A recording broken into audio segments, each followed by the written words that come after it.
पुण्यातील Porsche car अपघात प्रकरणामध्ये रोज नवनवीन गोष्टी समोर येताना दिसतात.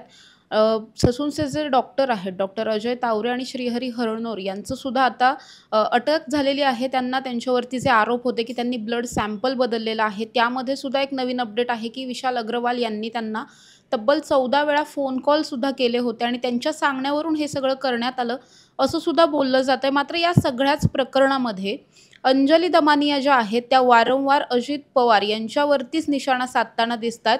उपमुख्यमंत्री अजित पवार हे पुण्याचे पालकमंत्री असून सुद्धा ते या सगळ्या प्रकरणामध्ये तितकंसं लक्ष घालत नाहीयेत, अशा प्रकारचे आरोप केले जातात.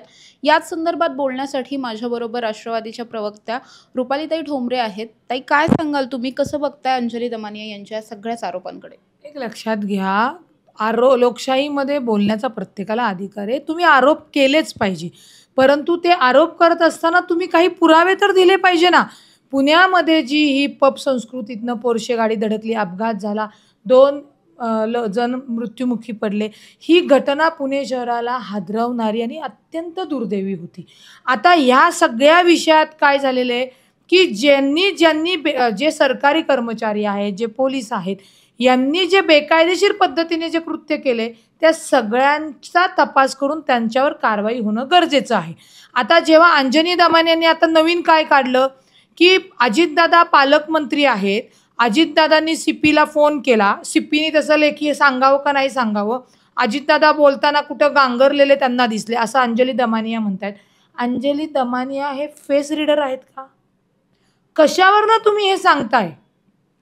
ज्यांनी ज्यांनी बेकायदेशीर प्रमाणे कृत्य केले त्या सगळ्यांवर कारवाई ही झालीच पाहिजे. आणि जे विरोधक सांगतायत की बाबा या पोलिसांनी अशा पद्धतीने चुकीचं, म्हणजे पोलिसांना पण मला वाटतं कर्तव्यात कसूर केली म्हणून सीपी साहेबांनी 2 जणींना, म्हणजे जे येरवडा पोलीस स्टेशनचे 2 पोलीस आहेत त्यांना निलंबित केलं. आज लक्षात घ्या, ज्यांनी ब्लड सॅम्पल बदलण्याचा प्रयत्न केला त्यांच्यावर आरोप आहेत, त्यांना सुद्धा आज महायुती सरकारने त्या खात्याच्या मंत्र्यांनी त्यांना सस्पेंड केलं. कारण का, हा कुठवर प्रकार खोल गेलेला आहे, तो जोपर्यंत समोर येत नाही. हा कधी समोर येणार? यंत्रणांनी तपास केल्यानंतर येणार. परंतु कुठेतरी राजकीय स्टंट त्याचा करायचा आणि बोलायचं. आता मला सांगा, माननीय अजितदादांची नार्कोटिक्स का करावी? आपल्या देशामध्ये संविधान चालतं, कायद्यानुसार देश चालतो. अंजनी दमानिया म्हणले की नाही नार्कोटिक्स करायची नार्कोटिक्स. एक काम करू आपण त्याच्यापेक्षा, यांचं जर म्हणणं असेल की संविधानाने कायद्याने कुठलंच हे प्रकरण हाताळायचं नाही, तर ह्यांनाच समितीचे अध्यक्ष आपण बनवू, यांच्याकडेच सोपवू, यांच्यासमोरच खटला चालू. हे बघा, त्या मुलांनी जे काही कृत्य केले ते गैरच आहे. त्याचं कुणीही, म्हणजे महायुती म्हणून, सरकार म्हणून किंवा राष्ट्रवादी काँग्रेस पक्षाने समर्थन करूच शकत नाही. उलट श्रीमंताचा मुलगा असू द्या, कुठल्या गोरगरिबाचा मुलगा असू द्या, कायदा हा सर्वांना समान आहे.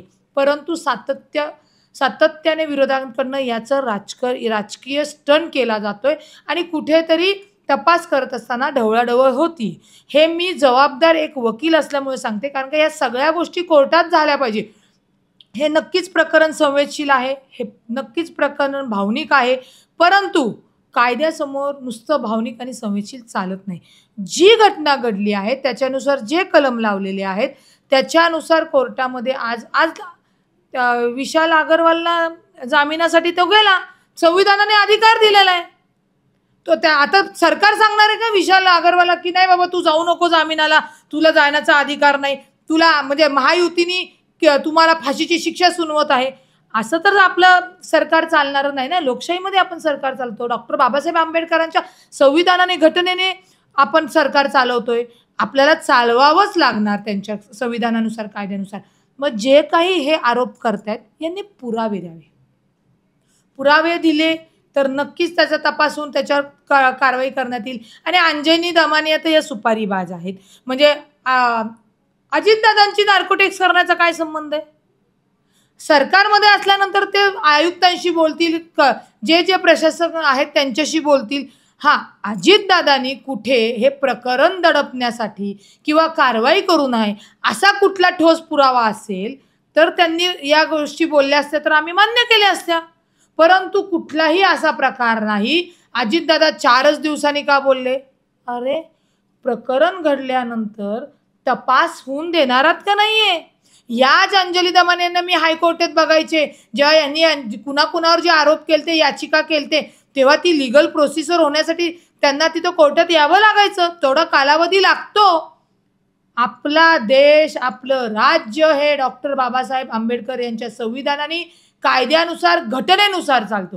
मी म्हणते, मला आत्ता असं वाटतं की अंजनी दमानिया ही सुपारीबाज बाई आहे, तर मग आता त्याच्यावर त्या म्हणतील की नाही मी तशी नाही आहे, मला त्या सुपारीबाज आहे की नाही मी पुराव्यानिशी दाखवू शकते. तुम्ही कुठेतरी फक्त अजितदादांना टार्गेट करायचं किंवा अंजली दमाने यांचा इतिहास बघितला तर काय शिक्षित असून सुद्धा जर यांना कायदा समजत नसेल, त्या गोष्टी हे कळत नसतील, तर ह्याला आपण स्टंटबाजीच म्हणणार आहोत. स्टंटबाजीच आहे. पुणे संस्कृतीमध्ये जो प्रकार घडला तो परत घडू नये. ज्या अधिकारांनी कायद्याच्या बाहेर जाऊन बेकायदेशीर पद्धतीने कृत्य केले त्या सगळ्यांना निलंबित केलं पाहिजे, कारवाई केली पाहिजे. याच्यासाठी स्वतः गृहमंत्री पुण्यात येऊन भेट देऊन गेले, आयुक्तांशी बोलले. अजितदादांनी पालकमंत्री आहेत, त्यांनी याच्यामध्ये कडक कारवाईचे आदेश दिले.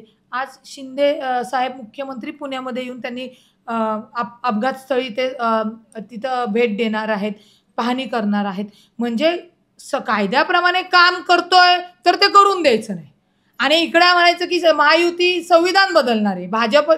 भाजपचा जो 400चा नारा होता, मग ह्यांना संविधानानुसार पाहिजे का हे म्हणतात म्हणून कारवाई पाहिजे. बरं, पुन्हा सांगते, जर त्यांच्याकडे खरंच पुरावा असेल, खरंच त्यांनी तो पुरावा आणि तक्रार करावी. जेवढे भ्रष्ट अधिकारी आहेत, ज्यांनी कर्तव्यात कसूर केले, महायुती कुठल्याही अधिकाऱ्याला पाठीशी घालणार नाही. सगळ्यांवर कडक कारवाई आणि निलंबन, घरी पाठवण्याचं काम ही महायुती करणार, याची मला खात्री. कारण का मी याच कामात नाही तर प्रत्येक विरोधातनं आधी असायचे, तर हीच मागणी आमची असायची. पण तुम्ही अधिकाऱ्याला निलंबित केलं नाही म्हणून मी जाळून घेईल, मी मारेल, आम्ही असं करू, असं वेग बोलून चालत नाही.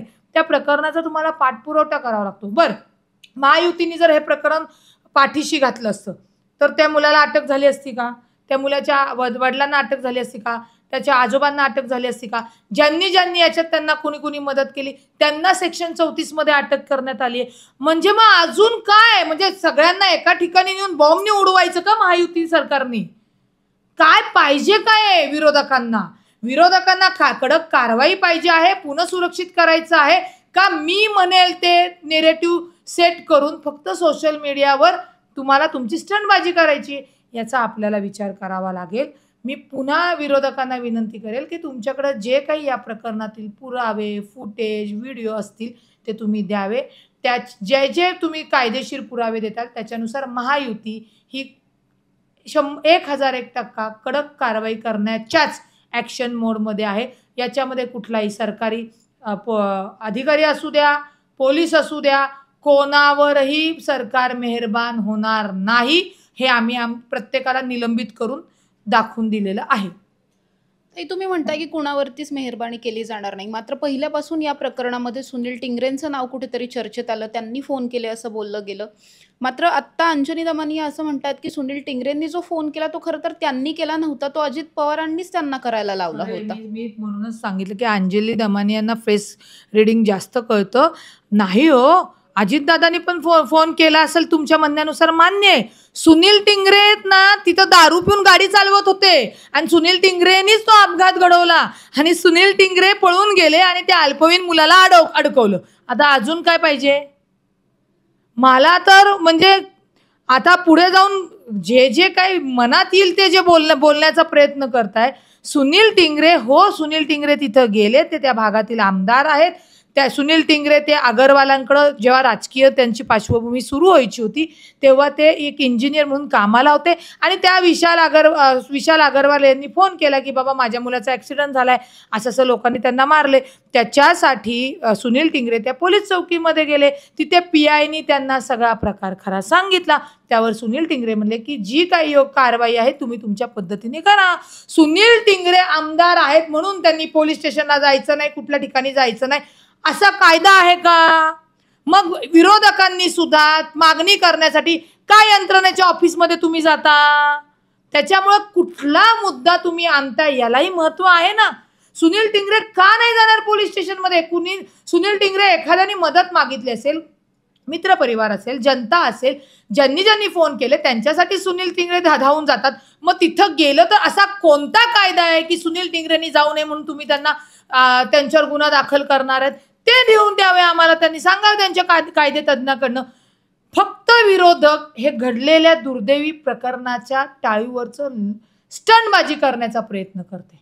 तुम्हाला खरंच युवा पिढीची काळजी असेल, खरंच आपल्याला युवा पिढी वाचवायची असेल, खरंच ती पब संस्कृती बंद करायची असेल, तर आपल्याला सर्व पक्षाची जी लोक आहेत त्यांनी सर्वांनी एकत्र येऊन हे बंद करणं गरजेचं आहे. सुनील टिंगरे म्हणजे मी सांगितलं की आता एक काम करा ना, की अंजली दमानी असेल, अजून जे काही बोलणार आहेत त्यांना अजून काय स्टोरी असेल, माहिती असेल तर ती सांगावी. मला वाटतं काँग्रेसचे नाना पटोले बोलले की कोणतरी आमदाराचा अजून एक मुलगा होता, द्या ना नाव, द्या ना फुटेज. येणाऱ्या काळामध्ये मी अत्यंत जबाबदारीने सांगते, पब संस्कृती ही तर पण झालीच पाहिजे. त्याच्यातले जे भ्रष्ट आरोपी आहेत त्यांच्यावर कारवाई झाली पाहिजे, याच मताशी मी आहे. आणि आमच्या सरकारला सुद्धा आम्ही हीच विनंती केली आणि आमचं सरकार सुद्धा महायुती ते ॲक्शन मोडवर आहे. परंतु जे जे बोलतायत, ज्यांची मुलं पबमध्ये जातात, मुलं नाही तर ज्यांची भावंड जातात, जे स्वतः जातात राजकीय नेते, त्या सगळ्यांचे व्हिडिओ काही दिवसामध्ये मी प्रेस कॉन्फरन्स घेऊन दाखवणार आहे. आपण जेव्हा म्हणजे इवन त्याच्यामध्ये माझ्या घरचे जरी भावंड असतील की जे पबमध्ये जात आहेत, अल्पवयीन मुलांना पबमध्ये परवानगी देऊ नये, त्यांना दारू देऊ नये, ते कायद्याने गुन्हाच आहे.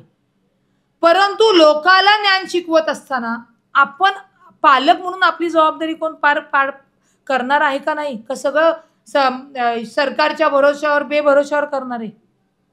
आता जे राज्य उत्पादन शुल्क जे आमदार रवींद्र धंगेकर भाऊनी आणि सुषमाताईंनी जी यादी वाचली, त्याचं द्या ना पुरावा, त्याचा पुरावा द्या. नाही राज्य शुल्क उत्पादनाच्या प्रत्येक कर्मचाऱ्यावर कारवाई झाली तर तुम्हाला सांगते, मी माझं स्वतःचं नाव सांगणार नाही, महायुतीतनं मी बाहेर पडेल.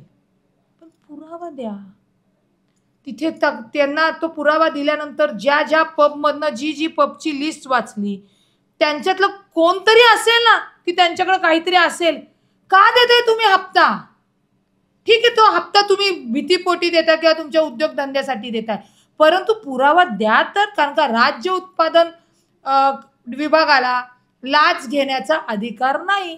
ज्या अधिकाऱ्यांनी घेतली त्याचा पुरावा द्या, त्याची चौकशी लावणार, त्याला निलंबित करणार, त्याला घरी बसवणार. परंतु पुरावे कोणते द्यायचे नाहीत. फक्त मीडियावर यायचं, बोलायचं. मी जरी राजकीय असेल तरी मी कायद्याची अभ्यासक आहे, मी एक वकील आहे. कोर्टामध्ये रवी दंगेकरांनी आरोप केलेत म्हणून मिलाड याला तुम्ही शिक्षा द्या, चालणार आहे का होती केस? याचाही आपण विचार केला पाहिजे ना. उलट तपास कडक झाला पाहिजे. फास आता आवळलेला आहे. हे प्रकरण दुर्दैवी घडल्यामुळे मी म्हणेल बरं झालं कुठेतरी पोलीस आमची यंत्रणा कमी पडत असेल, सरकारी यंत्रणा कमी पडत असेल, सगळ्यांना खडबडून जाग आली आणि म्हणजे देवेंद्र फडणवीस साहेबांनी, अजितदादांनी, शिंदे साहेबांनी येऊन सगळ्यांचे कान धरले आणि तुम्हाला हे कडक कारवाई करावी लागेल. सांगते, या यंत्रणा आहेत त्या सक्षम आहेत. थोडाफार कुठेतरी काय म्हणतात चिरीमिरी घेत असतील, पैसे घेत असतील, त्यांच्यावर त्याचे पुरावे अर्ज द्या, कारवाई करायला सक्षम आहे सरकार. आता समजा तुम्ही आता लोक मीडियावरचे म्हणतील की ताईंचा इंटरव्ह्यू घेताना तुम्ही माझ्याकडनं पैसे घेतले. अरे पुरावा द्या ना. तुम्ही तुमच्या मीडियाचं काम करताय, लोकशाही स्तंभ म्हणून हे करताय. आज माझ्यासारखेचे विचार मांडताय. तुम्ही मला फोन करून विचारलं की ताई याच्यावर तुम्हाला आमचा इंटरव्ह्यू पाहिजे, मी तुम्हाला इंटरव्ह्यू देते. पण कोणतरी तिराईत म्हणणार की नाही हा पैसे देऊन इंटरव्ह्यू लावलाय. नाही, त्या स्टेटमेंटला झिरो व्हॅल्यू आहे. एकतर मी म्हणायला पाहिजे किंवा मी तुम्हाला पैसे देत असताना कुठला तरी पुरावा द्यायला पाहिजे. मी हे का सांगतेय, कारण का आपलं राज्य हे कायद्यानुसार चालते. तुम्हाला इव्हिडन्स हे द्यावेच लागणार. आलं माझ्या मनात म्हणून मी बोलले आणि म्हणून मी तो नेरेटिव्ह सेट केला असं नाही चालणार. याच्यामुळे काय होतंय की एकतर पुणे शहराची आहे तेवढी तर बदनामी झालीच, युवा पिढी बर्बाद होतीये तो दुसरा विषय. परंतु ही यंत्रणा सक्षम करण्यासाठी जेव्हा तपासाला सरकार पुढे येते तेव्हा तिसराच विषय निघतो आणि दिशाहीन प्रकरण होऊन जाते, ते होता कामा नये. हे आता शेवटपर्यंत प्रकरण गेलं पाहिजे. जर अजय तावरे आणि तो कोण दुसरा डॉक्टर आहे, केलं त्यांना निलंबित. आता ते म्हणतात की आमच्याकडे नावे द्या ना, त्यांनी नावं दिली पाहिजेत, त्याचाही तपास होईल. मी एखादा गुन्हा केल्यानंतर माझ्या साथीला कोण कोण आहे, मी ज्यांची नावं घेणार, त्यांच्यावर जेव्हा पोलीस चौकीमध्ये पोलिसांकडनं गुन्हा दाखल होतो तेव्हा कोर्टात पण सिद्ध करावं लागतं पोलिसांना. नाहीतर एखादी रीड दाखल केली तर ती हायकोर्टामध्ये दाखल झाल्यानंतर पोलीस यंत्रणा घरी बसणार आहेत, सरकारी अधिकारी घरी बसणार आहेत. आम्ही रवी दंगेकरांच्या किंवा आम्ही विरोधकांच्या किंवा आम्ही सुषमाताईंच्या किंवा आम्ही अंजनी दमाने यांच्या किंवा अजून कोणी वॉटेवर जे कोणी बोलत आहेत, पुरावा नसताना बोलत आहेत, त्यांच्यावरनं आम्ही गुन्हा दाखल केला तर कोर्ट हे नाही मान्य करत, तिथे ताशेरे ओढतात. त्याला थोडा कालावधी जाईल, परंतु आज ना उद्या हे सत्य येणार आहे. आपलं राज्य कायद्यानुसारच चालणार आहे आणि संविधानानुसार चालणार आहे. त्याच्यामुळे हा सगळा प्रकार गंभीर आहे. विरोधकांनी सुद्धा तपासामध्ये जेवढी त्यांच्याकडे माहिती असेल ती पोलिसांना द्यावी. पोलिसांचे ऑलरेडी फास आवळलेले आहेत सरकारने, त्यामुळे ह्याच्यातून आपल्याला आपलं पुन्हा वाचवायचं आहे, घडवायचंय. आपले अल्पवयीन पिढी ही बर्बाद नाही होणार याची सर्वस्वी जबाबदार सरकारने पण घेतलेली आहे, पण एक जबाबदार लोकप्रतिनिधी म्हणून सर्वच पक्षातल्या लोकांनी घेणं गरजेचं आहे. जर मी ते व्हिडिओ ज्यांची मुलं कोण कोण जातात, कोण कोण काय करतात, शेवटी मग काय, हे बघा, प्रत्येकाला जगण्याचा अधिकार आहे, त्याला त्याचं स्वातंत्र्य आहे, आम्हाला त्याच्याबद्दल नाहीये. पण तुम्ही लोकाला ब्रह्मज्ञान सांगताय, सुरुवात तुमच्यापासून करणार आहात की नाही? आता 18 वर्षाचे 21 वर्षाचे किंवा जे सज्ञान आहेत ते गेलेत तर ते म्हणतील तुमचा काय संबंध, आम्ही जाऊ नये तर नाही करू. सरकारचा संबंध इथपर्यंतच आहे की तुम्ही लेट नाईट जी काही पब संस्कृती चालू ठेवली ती बेकायदेशीर आहे. तुम्ही अल्पवयीन मुलाला दारू दिली ती बेकायदेशीर आहे. परमिशनच्या बाहेर तुम्ही जर पब चालवत असाल तर तुमच्यावर गुन्हा दाखल होणं गरजेचं आहे.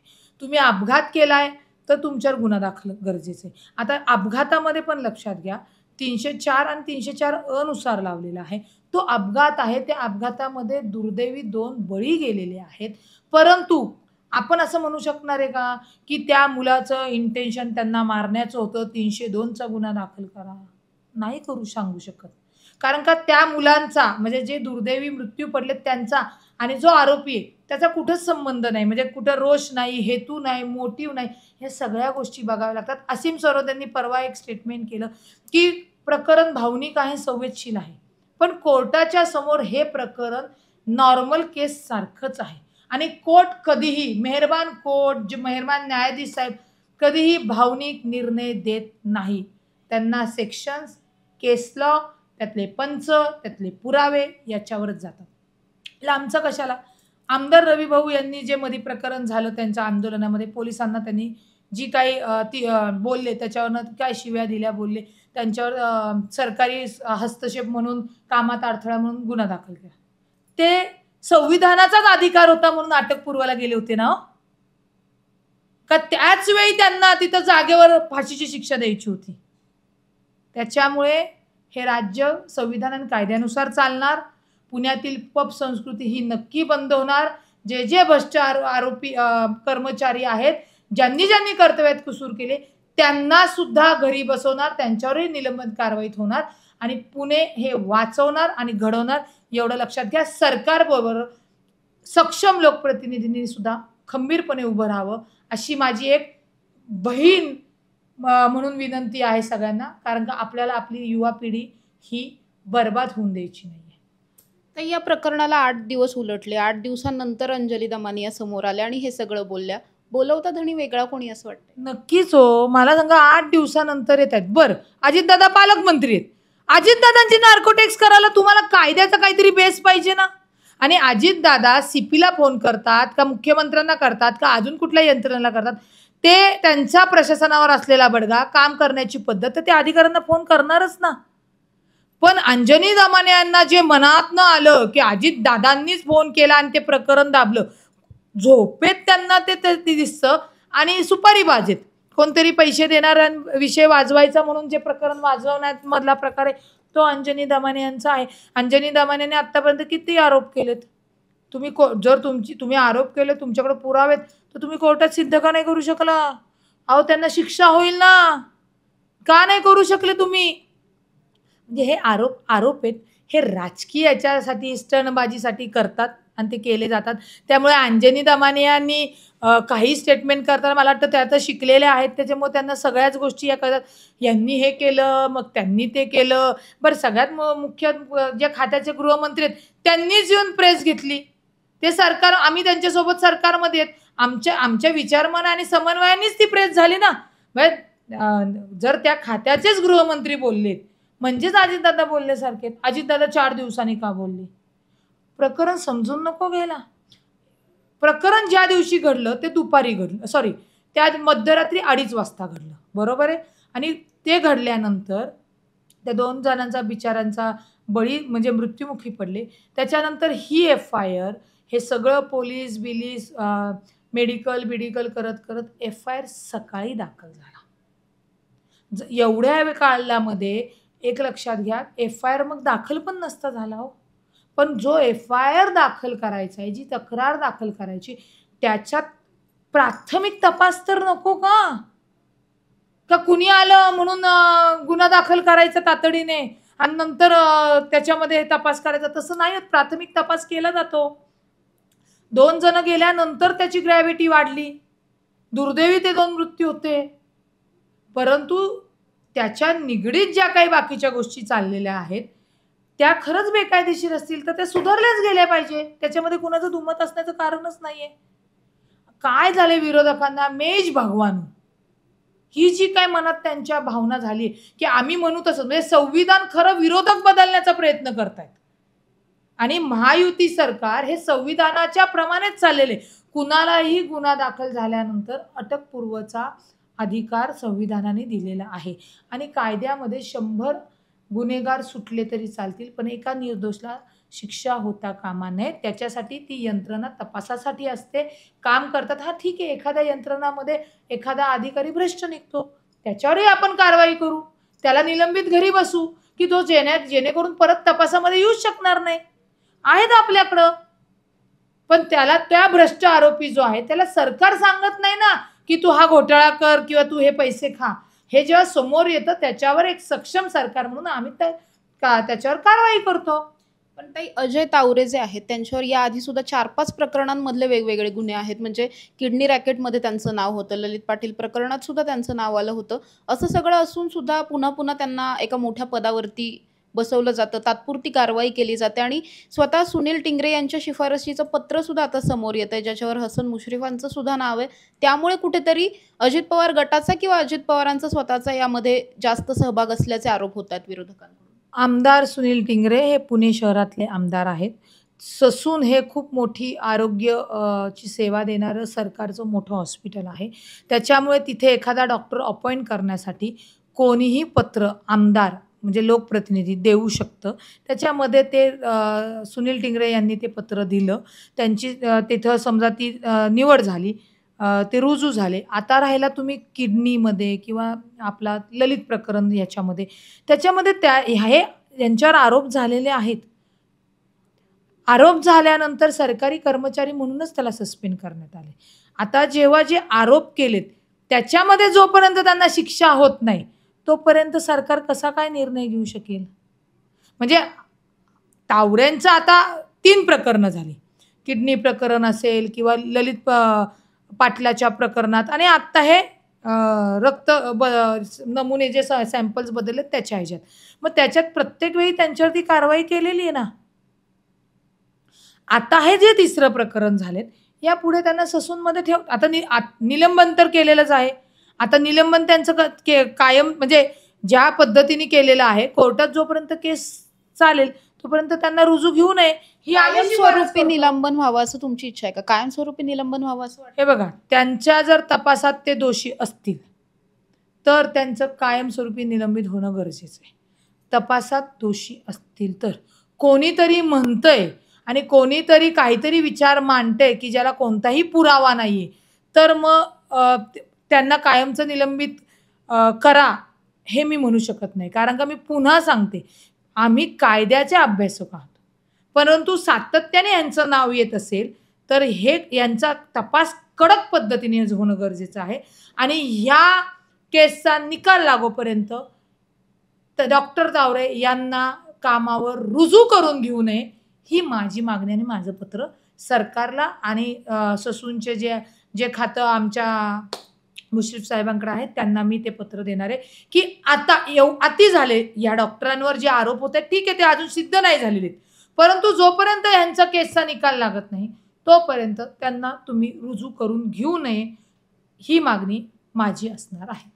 ताई शेवटचा प्रश्न आहे, तुम्हीच सांगितलं की गृहमंत्री येऊन गेलेले आहेत पुण्यामध्ये, मुख्यमंत्री शिंदे सुद्धा पाहणीसाठी येणार आहेत, मात्र अजित पवार आले नाहीत. हे अजूनही पुणेकरांच्या मनात ही रुखरुख आहेत की दादा का आले नाहीत. नाही येऊन गेले ना, आता मध्ये पुण्यातच बाईट दिल्या ना त्यांनी. काय झालं, घटना ही घडल्यानंतर एक लक्षात घ्या, या घटनेच्या आधीच निवडणूक झाल्यानंतर ही घटना सडनली अचानक घडली. त्याच्यामध्ये सुनील टिंगरे स्वतः तिथं होतेच म्हणल्यानंतर ते अपडेट वगैरे, परंतु घटना जसं जसे दिवस हे होत गेले ती किती गंभीर आहे किंवा तिथले जे लोक आहेत त्यांनी त्या मुलाला पकडून पोलिसांकडे दिलं, या सगळ्या गोष्टी होत्या. जर सरकारला कारवाईच करायची नसती तर हे सगळे अटक झालेच नसते हो. आता गृह खात्याचे जबाबदार प्रमुख तिथे येऊन गेलेत म्हणजेच अजितदादा येऊन गेले. आलं का तुमच्या लक्षात? आज प्रकरण घडून खूप दिवस झालेले आहेत. शिंदेसाहेब आत्ता येतात कारण का बाकीचे जे काही त्यांचे कार्यक्रम असतील किंवा जे काही कामाच्या ह्याच्यातनं त्यांनी आज आता हा प्रकरण रोजच मीडियावर येते, रोजच याच्यात नवीन नवीन खुलासे होत आहेत, रोजच आरोपांच्या फेऱ्या आहेत. म्हणून मुख्यमंत्री म्हणले असतील की बाबा मला अपघातस्थळी भेट द्यायची किंवा त्याचे काही CCTV फुटेज वगैरे हे आहेत. ते कामाची पण पद्धत असते ना, कामाची पण प्रक्रिया असते. जे कोण आरोप करतं किंवा जी काही घटना घडलीत ती तपासणं ते सक्षम यंत्रणेचं काम आहे. पण इथं प्रॉब्लेमच असं झाला की सक्षम यंत्रणेतले काही अधिकारी यांनी कर्तव्यात कसूर केली, त्याच्यामुळे परत तो डिले झाला, त्याच्यावर परत नवीन अधिकारी द्यावा लागला. त्यामुळे हा सगळा प्रकार आहे. म्हणजे फडणवीस आले म्हणजेच अजितदादा आलेत, कारण का आम्ही आता सत्तेत आहोत, महायुतीत आहोत. जर आम्ही नसतो आणि मग तुम्ही जर म्हणले असते तर मी म्हणले असते की नाही, ॲटलिस्ट पुणेकरांच्या समाधानासाठी तरी दादांनी यावं असं तुम्ही त्यांच्याशी बोलणार आहात का? किंवा राष्ट्रवादी काँग्रेस पक्षाचे कार्यकर्ते म्हणून विनंती केली? नक्कीच लक्षात घ्या, कालच आम्ही मुंबईला अजितदादांना भेटलो. मंत्रालयातनं त्यांची सर्व कामाची जी हे आहे चालू आहे, पक्ष कार्यालयात पण भेटलो आम्ही काल. त्याच्यामुळे दादा आता जे पुण्यात येतील त्यावेळेला, आता एक लक्षात घ्या, जर दादा पुण्यात आले त्यांनी यायलाच पाहिजे, दुमत नाही माझं. मी तुमची मागणी की मीडियाकडनं मागणी की अजितदादांनी पुण्यात यायला पाहिजे आणि याच्यावर बोललं पाहिजे, ती नक्कीच रास्ते ती पूर्ण केली जाईल. आता अजितदादा आले, त्यांनी CPला बोलवले की अंजनी दमानेसारखी सुपारी बाजू येतील आणि म्हणतील यांनी CPवर दबाव आणला, यांनी CPला दम दिला, चार भिंतीच्या आत CPचे कान टेकले, हे होणार आहे. त्याच्यापेक्षा खात्याच्या प्रमुखाने तिथे येऊन सांगितले म्हणजेच अजितदादा एकनाथ शिंदे साहेब त्याच्यामध्ये आहेत, हाच अर्थ असतो. कायद्याने तपास होणार, पुन्हा सांगते, संविधानाने होणार, घटनेने तपास होणार. कोण म्हणतं म्हणून त्याच्यानुसार तो तपास होऊ शकत नाही. सोशल मीडियावर स्टंटबाजी करून बाकीच्या गोष्टी ज्या काही करायच्या त्यांना त्यांचा लखलाभ, परंतु महायुती ही संविधानाने आणि कायद्याने चालणार. तर माझ्याबरोबर रुपाली पाटील ठोंबरे होत्या. अनेक मुद्द्यांवरती आपण यावेळी त्यांच्याशी चर्चा केलेली आहे. अंजली दमानिया ह्या जे काही आरोप करतायत त्यांच्याकडे पुरावे नाही आहेत, किंवा सुषमा अंधारे असतील, रवींद्र धंगेकर असतील, हे जे काही आरोप करतायत त्यांचे पुरावे द्यावेत, पुरावे देऊन बोलावं, तर मग पुढची चौकशी करण्यासाठी आम्ही सुद्धा तयार आहोत. त्याचबरोबर अंजली दमानिया यांचा बोलवता धणी कोणीतरी वेगळाच आहे असं सुद्धा आरोप करताना त्या पाहायला मिळतात. त्याचबरोबर या सगळ्या प्रकरणामध्ये जे कोणी दोषी असतील त्यांच्यावरती सुद्धा तितकीच कठोर कारवाई केली जावी अशी मागणी सुद्धा रुपालीताईंनी केल्याचं पाहायला मिळतं. आणि अर्थात अजित पवार पुण्याचे पालकमंत्री आहेत, त्यामुळे त्यांनी सुद्धा पुण्यामध्ये येऊन जावं अशी विनंती सुद्धा त्या करणार असल्याचं आत्ताच आपल्याला त्यांनी सांगितलं. त्यामुळे आता अजितदादा पुण्यामध्ये नेमकं कधी येतात हे सुद्धा पाहणं महत्त्वाचं असणार आहे. आणि अर्थात या प्रकरणामध्ये पुढच्या अपडेट्स काय मिळतात हे सुद्धा बघणं आता महत्त्वाचं झालंय. पुण्याहून Samruddhi Jadhav, top news Marathi. Come on guys, hurry up. यार सुन ना, एक ब्रेक ले लेते हैं. Guys, I'm telling you, तुम लोगों को सही से ट्रैकिंग नहीं आता. But that's okay, you can learn. रोज का ढक्कन देना. ये रेड वाला है, सही वाला दे ना। अबे ढक्कन, पहले तो सही पानी पीना।